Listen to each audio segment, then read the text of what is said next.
દેશ અને દુનિયામાં સત્સંગ અને સનાતન ધર્મના પ્રચાર અને પ્રસારના અર્થે સ્વામિનારાયણ સંપ્રદાયના સંતો વિચરણ કરતા હોય છે. ત્યારે ભુજ સ્વામિનારાયણ મંદિરના મહંત સ્વામી ધર્મનંદન દાસજી, ઉપમહંત સ્વામી ભગવત જીવનદાસજી, પાર્ષદ જાદવજી ભગત, સ્વામી હરિદાસજી વગેરે વડીલ સંતોની પ્રેરણાથી અંજાર મંદિરના મંડળધારી સંત ગોલોક વિહારી દાસજી તેમના સતમંડળ સાથે બ્રિટન દેશના પ્રવાસે છે.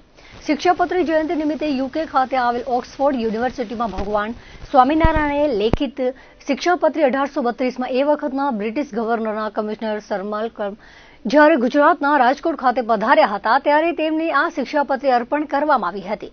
આ શિક્ષાપત્રીના મૂળભૂત સિદ્ધાંતોની વાત કરીએ તો સર્વ જીવ હિતાવ, મનુષ્યને માનવતાનો રાહ બતાવનાર સર્વશાસ્ત્રો અને પુરાણોનો સાર આ શિક્ષાપત્રીમાં સમાયેલો છે.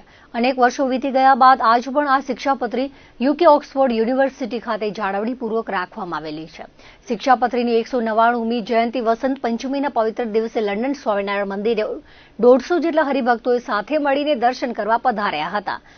એ સમયે યુનિવર્સિટીના વ્યવસ્થાપકો દ્વારા શિક્ષાપત્રીની વિશાળ હોલમાં દર્શન માટે રક્ષણપૂર્વક ખુલ્લી રાખવામાં આવી હતી.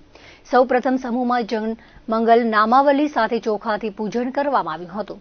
દીવડાઓ અને મોબાઈલ લાઇટ સાથે સમૂહ આરતી, શ્લોકોનું ગાયન, પ્રાર્થના સાથે વચનામૃતનું વાંચન સાથે સંતોએ પ્રસંગોચિત આરસી વચનો પાઠવ્યા હતા. ઉપસ્થિત ભક્તોએ આ ઐતિહાસિક ધરોહર સમાન શિક્ષાપત્રીના દર્શન કરી ધન્યતા અનુભવી હતી. આ ધાર્મિક માહોલ વચ્ચે ગુજરાતીઓની આગવી ઓળખ સમાન રાસ ગરબાની રમઝટ યુકેની આ સુપ્રસિદ્ધ ઓક્સફોર્ડ યુનિવર્સિટીના કેમ્પસમાં સત્સંગી હરિભક્તોએ બોલાવી હતી. કાર્યક્રમને સફળ બનાવવા યુવક અને યુવતી મંડળોએ જહેમત ઉઠાવી હતી.